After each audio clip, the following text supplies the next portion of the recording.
Bwelani nonse tiyamike Mulungu. Bwelani nonse tiyamike Mulungu. Bwelani nonse tiyamike Mulungu. Bwelani tsopano li. Bwelani nonse tiyamike Mulungu.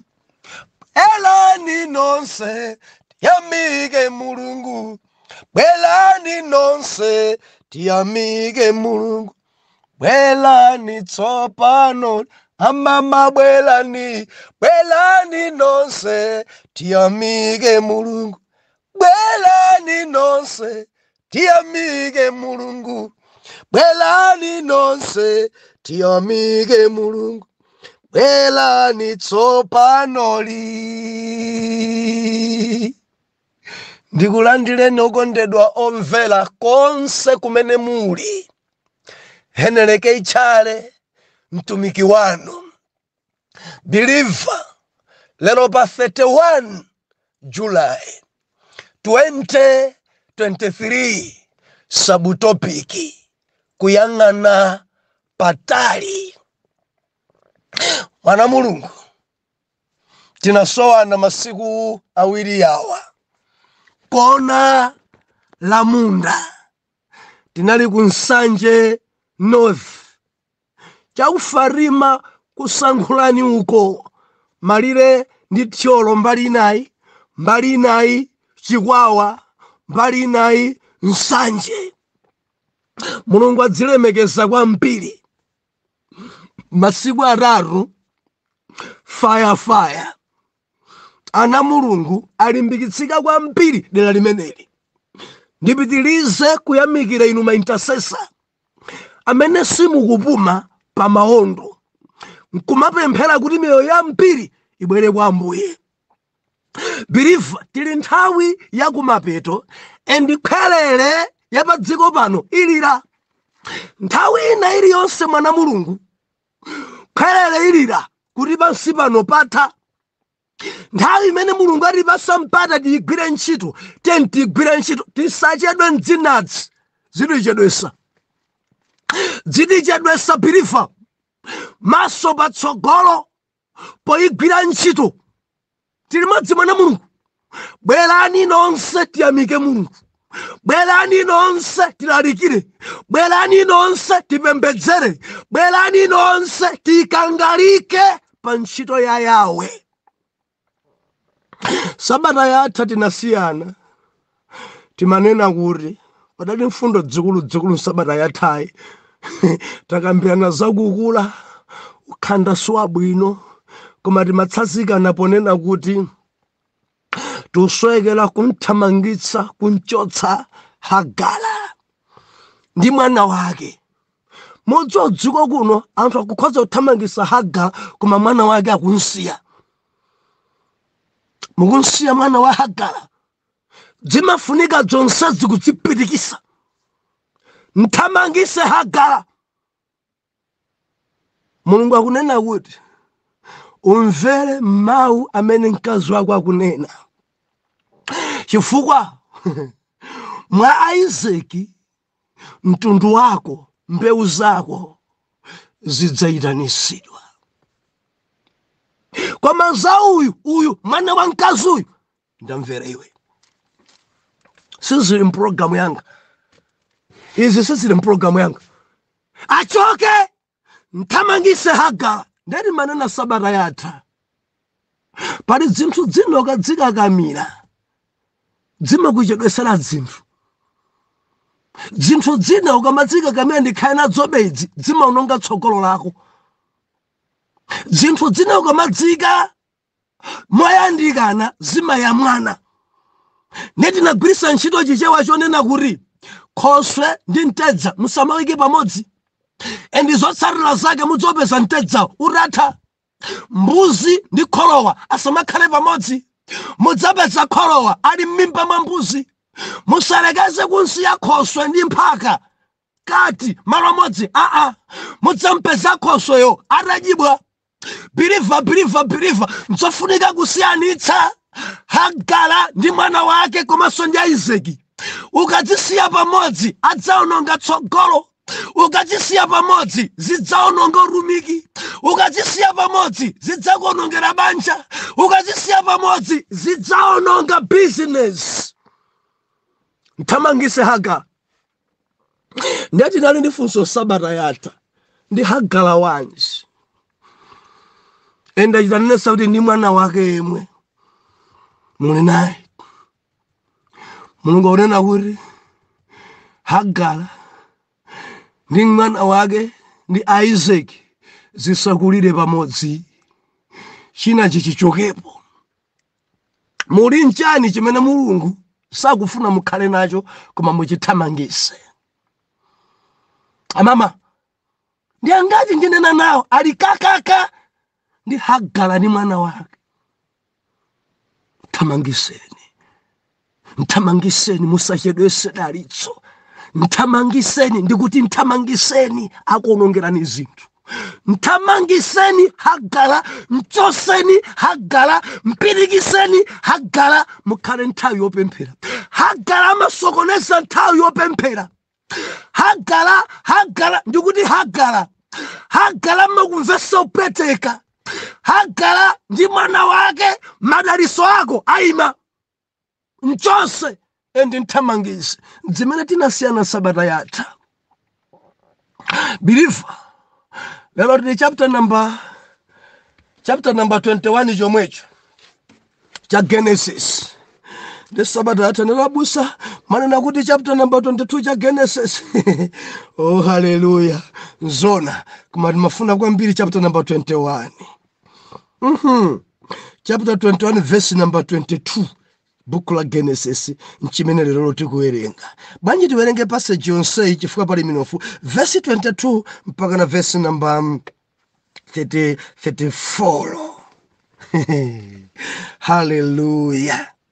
Abrahamu apangana ndi Abimeleki. Mwanzo Abimeleki mkulu uja adakumana nazo uja, adadwala uja. Dwala iye ndi nduna zake zomwe.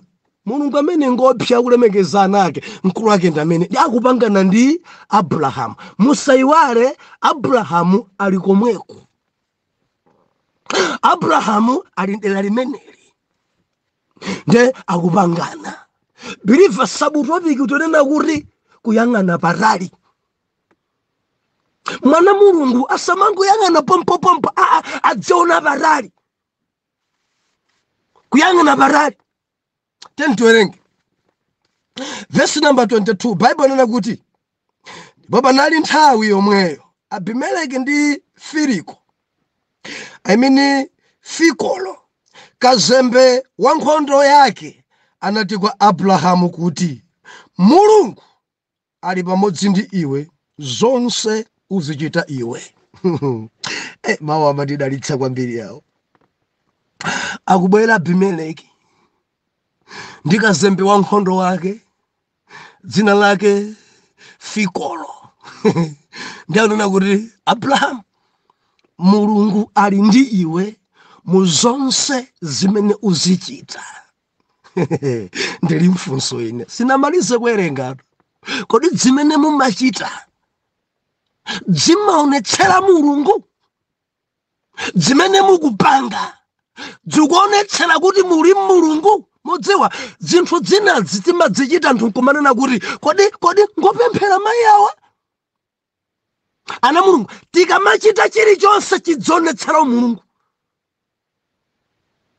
Adabwera Abimeleki komanso kazembe wa nkhondo Fikolo akuti bwa Abraham, taona ife, tadziwa ife, maso athu ife ramva, maguru a ife ramva, dziri dzonse taona kuti machitidwe ako, maendedwe ako, zedi suli wekha uli Mulungu. Nzosowa edzi masiku ano edzi. Mudziwa anthu ambiri amaoneka zochita zawo kuti ali ndi Mulungu akakhala ntchalitsi. Kunena kwawo kwa Mulungu ntchalitsi, kuvala kwawo kwa Mulungu ntchalitsi, kumwadulira kwawo kwa Mulungu ntchalitsi, koma akachokamo ntchalitsi mo cha Mulungu cho chimasukunuka. Ndipitilize kuwerenga. Verse number 23. Tsopano iwe undilumbirire ine pano pa Mulungu kuti sudzandinyenga ine kapena mwana wanga kapena mdzukulu wanga, koma monga ufulu ndakuchitira iwe udzandichitire ine ndi dziko lomwe wakhalamo ngati mulendo. 24. Ndipo Abrahamu anati, ine ndidzalumbira. Ndipo Abrahamu anadzudzula Abimeleki chifukwa cha chitsime cha madzi. Anyamata ache Abimeleki anachilanda. Ndipo anati Abimeleki, sindinadziwe amene anachita icho, ndipo iwe sunandiwuze ine, ndiponso sindinamve koma lero lino. Ndipo Abrahamu anatenga nkhosa ndi ng'ombe pamenepo nampasa Abimeleki, ndipo anapangana pangano onse awiriwo. Ndipo Abrahamu anapatula ana ankhosa aakazi asanu ndi awiri paokha 7. Ndipo Abimeleki anati kwa Abrahamu, nanga ana ankhosa aakazi asanu ndi awiriwa amene waapatula paokha? Why?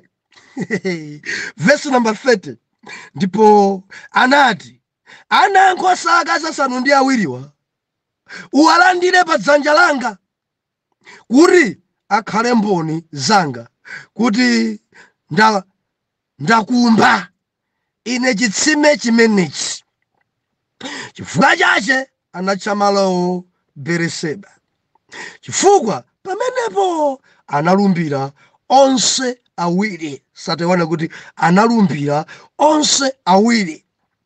Ndipo anapangana pangano pa Beeriseba. Ndipo anauka Abimeleki ndi Fikolo kazembe wa nkhondo yace nabwera kunka ku dziko la Filisiti. Ndipo Abrahamu anaoka mtengo wa mbwemba pa Beeriseba nayitana pamenepo dzina la Yehova Mulungu wa nthawi zonse. Ndipo Abrahamu anakhala ngati mulendo masiku ambiri m'dziko la Filisiti. Haleluya. Kuyang'ana patali. Chichewa china kukonza mawa. Ana Mulungu tidzikonza mawa. Tidzikonza mawa. Kuyang'ana apo. Osamakhala ndi masomphenya a nkhuku. Ndangati akudziwa nkhuku, masomphenya a nkhuku amangoyang'ana pamene ali nkumapalasa nkumadya pomwepo, sayang'ana patali. Nkhuku imakhutira pamenepo palasa chifukwa cha mamva kuti bwanji ayigwira mphamba wagwira,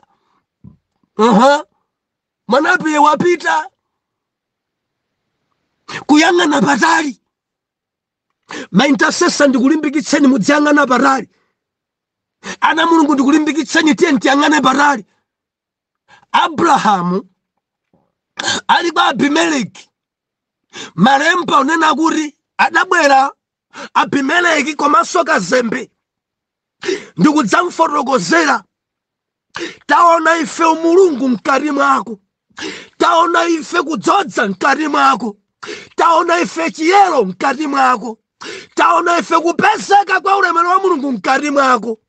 Tikuona ife kusiyana ndi anthu akuno.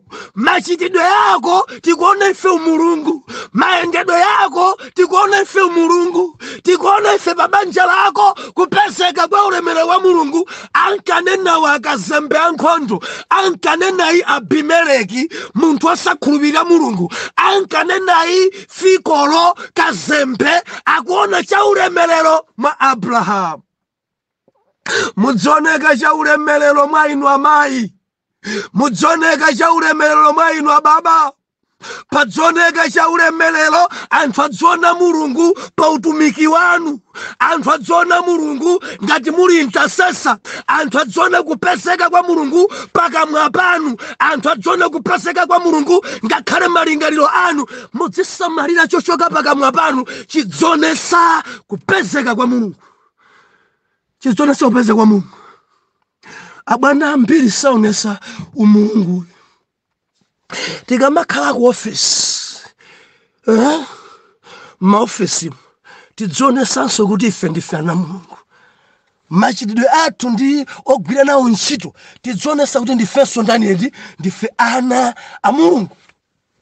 Biliva tikuyenda limodzika, mudziwa mpira ogwira ntchito kuzunzika ndi anthu opemphera. Mabwana opemphera akuzunza ogwira ntchito awo. Maalawansi, workshop, kumango umirira noka sipakuoneka umulungu. Munthu mfana mulungu sipakuoneka kuti abwana ngopemphera. Ngakhala mapemphero kuchechando sakuona mulungu. Ndimati ndilangise, lolani amusi mwanu adzona mulungu mu ofesi mwanu. Lolani amusi mwanu adzona kupeseka kwa mulungu mwenu. Lolani anthu achikunja adzona kupeseka kwa mulungu mwenu. Lolani aneba adzona ulemerero wa mulungu mwenu. Lolani kuchechi kwanu anthu adzona mulungu painu. Lolani pa grupu yanu anthu adzona mulungu painu. Nzimene akuchita pa Fikolo Abraham, ife tadziwa ndipo taona kuti zonse zimene ukuzichitazi taona ife mulungu. Anthu adzibwera nkunena kuti mayimbidwe yanu amama, mayimbidwe wa mudziwa dziko langa kuna mpira amayimba gospel koma mayiwo mulibe mulungu. Amayimba gospel ndife praising team, tiyamika mbuya ndinu praise koma machitidwe anu akuoneka mulungu. Tiyamika mbuya kuti mumalalikira koma makhalidwe anu mulungu akuonekera. Tiyamika mbuye muli pa udindo. Tiyamika mbuye mumadaliridwa. Tiyamika mbuye ndinu wotchuka funso nkumari. Kodi anthu akuona mulungu pa inu? Atati abwere Fikolo kazembe wa Abimeleki angathe kunena kuti inuyo ndinu mwana mulungu? Ndofunsa inuyo, atati abwere Abimeleki inuyo kuonana nanu anganene maunena kuti tikuona mulungu pa inu? Oh haleluya. Biliva tukambirana kuona patali. Malemba anena kuti Abimeleki akumfunsa Abraham utilumbirire chichewa china utisainire kuti sudzatinamiza endi sudzatinyenga kapena sudzachitira choipa. Ndachitana kuti paine ana anga zidzukulu zanga lumbira nena kuti udzakhalabe wona mtima. Nena kuti udzakhalabe usunga chiyero. Nena kuti udzakhalabe ngati Biliva. Nena Abrahamu kuti sudzasintha mawanga mawa udzaonekabe mmene zililimu. Kandi tati ndamwalira udzakhalabe Abrahamu mkonda mulungu. Kandi tati ndilipo kapali mwana wanga udzakhalabe Biliva Abrahamu. Nena endisayinira chimenechi. Ndi Abrahamu ankayionera gemu iparali. Ndili ndi mwana ndiusweka ndikonze malo wa mwana. Ndi akuwazana kuti adalumbirira ndidzakhala mu chimene mukuchiona lero cha ndisindikusintha ineyo ndi Biliva ni Muyuda. Ndi akumfotokoza Abimeleki pali chimodzi chimene chandikhumudwitsa kwambiri. Ndakhumudwa nawe Abimeleki. Akulankhula ndi Abimeleki Abraham. Fikolo alipo mpoka zembe. Ana ako Abimeleki, ana ako andilanda chitsime. Ana ako Abimeleki, ana ako andilanda chitsime chimene ndekha ndidachifula. Ndidagumba ndekha chitsime koma ana ako andilanda. Ufuna chiyanjano, ufuna mtendere paine. Ana ako openga, ana ako amisala, ana ako ankhanza, ana ako achita izi. Ndikuuse pano ana ako wae chitsime changa achilanda. Abimeleki kuti Abraham Zachitika liti zimenezi? Zachitika liti zimenezi? Sindikudziwa. Sakudziwa Abimeleki kuti ali ndi ana achamba. Sakudziwa Abimeleki kuti ana ake achita chipongwe kwa mtumiki. Sakudziwa Abimeleki kuti Abrahamu akhumudwa ndi ana ake. Sakudziwa Abimeleki kuti viwana vina vyovunguza. Ndi atadabwa Abimeleki. Zakhala choncho. Ai, sizitheka ndibwezeresa. Chimene adakulanda nanga ndibwezeresa. Sizikhala choncho. Ndiye Abrahamu akuyang'ana patali. Kubwezeresana ndi mawu. Adatenga mbuzi ndi ng'ombe kumpasa. Haleluya. Izitu za malo zikuti mfumu mundipase malo. Ndiye kangachepe kupereka kwa mfumu zidamba kalekale. Mfumu sitimangu muyendetsa malo anga ndiawo. Amafunako kangachepe. Ndipo zimakhala umboni kukonza kamawa kuyang'ana patali. Mundimva na Mulungu nthawi zambiri nsefe mabhiliva chikhulupiriro chathu chimakhalanso chotayika kwambiri. Nimafuna ndikuwuzeni kuti olo akhale m'bale wako, olo akhale upempha naye limodzi, ngati mukugulana kanthu mudzisayinirana kuona patali. Kudziko kuno anthu akuchigulitsa chomwecho pawiri. Kudziko kuno kuli atambwali opemphera, mbava za malilime, mbava zoimba korasi, mbava zovala uniform. Amakhoza kugulitsa malo kawiri, kugulitsa kwa uyu, kugulitsanso kwa uyu. Ndi ukamba ni mabhiliva ambiri akulira.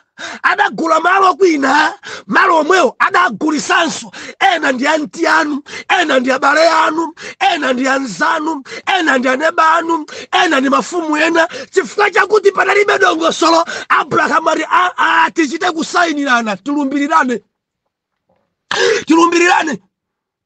Chitsime wandipasa ichi kuti ana ako asadzachitenganso. Sayina, lumbira pamaso pa Mulungu, lumbira. Nyakuti Abrahamu adapatula ana ankhosa 7. Abimeleki adadabwa, ng'ombe ampasa kale, mbuzi ampasa kale. Ndakudabwa, nanga ana ankhosa ati ngako pa phangano lathu ndikusweka ndipereke kukanthu. Ana ankhosa ndi ako. Sayina kuti mbali ino ndi anga ino. Olo nditati ine ndafa zitsime ize kadzagwiritse ntchito. Sayina chifukwa nako ndaona ngachamba. Sayina ngati wandipasadi. Sayina. Believe. Abrahamu ndi tate wathu, sakufuna kupanga zinthu mwachisawawa. Angati mwaluzaka rundu. Ndagulana nawo galimoro, ndi nzanga chachimodzi sana kutembenukireni. Simukulira pano lero, simukulira. Ndagula nyumba ndi nzanga, osadandaula. Abale ndipase pang'ono, mudapereka pang'ono. Lero akusandukirani, akunena kuti simudampase ngakhale mpang'ono pomwe. Nzanu opemphera. Mudzefwa cha simunayang'ane patali. Ndinene pano ngakhale ali brother wanu akamakugulitsani kanthu mudzisayinirana. Pitani kwa mafumu musayinirane. Mundimva kwapanga lizi malo tapangani. Asayinire mapepala aoneke kuti mwagulana. Kudziko kuno kuli atambwali akasali mpafa zosakhutitsidwa ndi chuma. Amagulitsa chomwecho patatu. Musayinirane kuti mwagulana. Pakhale kulumbira. Osati nokha. Ayi figolo akhalepo. Amfumu asakhale wakha. Nduna yawo ikhalepo. Ngati nkotheka. Pepalaso ya akuluakulu kankukwati sinimazidziwa zinthuzi. Pepala yabwinonso ikhale kuti zinthuzo nzanu. Koma ngati si choncho, ana anu adzakhala padzuwa. Ana anu adzakulirani. ana anu adzagubuduka pa mtembo wanu kuti anthu akayike m'manda kukana ana bwanji ndala isapite sadasiye mapepala amalo. Ndikunena ndi ena muli ndi ana chitani ngati Abraham musamangopanga zaphadaphada mudatumiza malo kuti magula malo ku Malawi mwinadzo mboni kuti malo agulidwadi. Ndikukamba ndinuyo abale anu aja malo agula sanagule muli ndi pepala yokupasani umboni kuti brother wanu auntie anu sister wanu uncle wanu adaguladi adasainira kuti malo ndi anu. Chifukwa zina zanthu akumalusa akumagula malo koma mudzina lamene akugulayo nzanu uja adalembesa dzina lake kuti kudzikuoneka ngati ndi ploti ya nzanuyo. Mwati kumalira choncho ana ake adzatenga ploti ndiyo simukudziwika. Ndimati nene tengani holiday bwerani nokha malo akapeseka mudzagule. Idzi zotumizira nazi chikhulupiriro masiku ano chatayika. Yang'anani patali chifukwa ambiri akulira. Yang'anani patali muli ndi ana muli ndi Isaki. Adzakhala pati Isaki. Chitsime cha Isaki chili pati. Chitsime cha Isaki mafula pati. Ana anu adzamwa chani. Ana anu adzakhala pati. Yang'ana patali believer. Yang'ana patali. Tiyamika Ambuye lero mudya bwino. Mudati mwafarira ana anu swazidya bwino. Ndikunena ndinu. Tiyamika Ambuye kuti muli kunja kwa dziko. Mudati mwafariro ana anu akhala kobe kunjako athawako. Nanga kathawako nkubwera ku dziko lino adzakhala pati. Iyi ndi funso imene ndili nayo. Muyang'ane patali. Mukonzeka mmawa. Ana anu adzaone pokhala mukonze pa mmawa.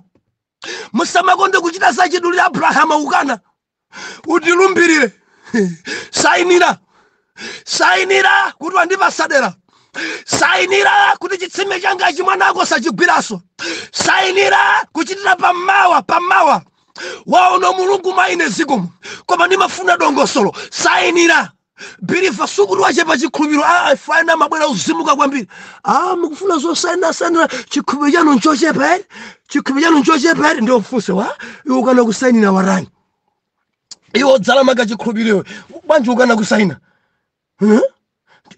Chachifupi nchiti tisainirane. Akazanga dziwe kuti ndalama ichadi ndagula malo kapena ndagula mbuzi ndagula nyumba. Akazanga dziwe munda undaugula tisainirane ananga kaone. Inu musamakonde khaji chikhulupiriro cha Thomas kuti ku Thomas ndiyeyo afuna chito tambwali. Iniyo ndinu brother, iniyo ndinu apatsogolo pathu zona musamadandula atsogoleri zedi mukakhulira ndipo wamene umawa mudzalira chifukwa dzioneka ngati masomphenya anu nga nkhuku ongopalasula pamwepo mumakhutisidwa. No, yang'ana mawa ukamalira anthu amasintha chichewa. Ukapanika anthu omwe amasintha chichewa. Amakhoza nene kuti simuda ndipase utampasa. Amakhoza nene kuti sidapangane mutapangana. Ndimati ndilise khalala kwa mabirifa. Khalani ochangamuka onga Abraham. No. Mbuzi ni ng'ombe izo. Nkhwasa 7 izo. Tiye lumbira. Chitsimechi ine mpaka na ananga zidzukulu zanga ntsogolo. Mbali ino njanga mpaka na kalekale. Bible nena kuti amfumu Abimeleki komanso kazembe Fikolo adasainira navomerezana kuti chipongwe chimene Abraham akumana nacho sadzakumana nachonso. Tayang'anani patali mwana Mulungu. Takonzanika mmawa mwana Mulungu. Takonzanika mmawa. Lero dziuyenda lero mmawa. Taonani patali. Onani patali. After 5 years mudzakhale muli pati. Onani patali mudzikhana masomphenya 10 years kutsogoloko mufuna mudzafikire pati. Masomphenya mukhale nawo. Ana anu adzakhala ali pati. Mudzakhala mdzitsime ndikamba ndinuyo. Mudzakhala m'madzi anu kapena ayi. Tapenya ni chitsogolo. Penya ni chitsogolo. Mukagula kanthu musainirane. Tisiyane pamenepo mpaka na mmawa tikuyamba chapter number 22. Chapter 22. Mwana uja uperekedwa nsembe. Ndeti zaone mawa Atate zikomo matilankhula. Tithandizeni tidzang'ana patali. Lero dzuko mainde koma tiyang'anenso mmawa. Tikonzeka mmawa. Tili ndi ana dzofunika kammawa. Dzofunika kusayinira na dzinthuzi. Zufunika kubereka mbuzi ng'ombe ngakhale nkhosa 7 ncholinga chakuti Isaac adzakhale pabwino. Mulungu olungama komanso Mulungu wamphamvu tithandizeni. Hole amen voice asatikope koma kuyang'ana mmawa. Mulungu olungama ndi woona, thandizani mwana wanuyu, thandizeni ine kuti tonse moyera mtima tichita zinthu zolungama. Akamabwera chikunja nkurona adzolo kupezeka kwa Mulungu mkati mwathu. Zichitike mwa Yesu. Oyera mtima tonse tiyankhe amen and amen.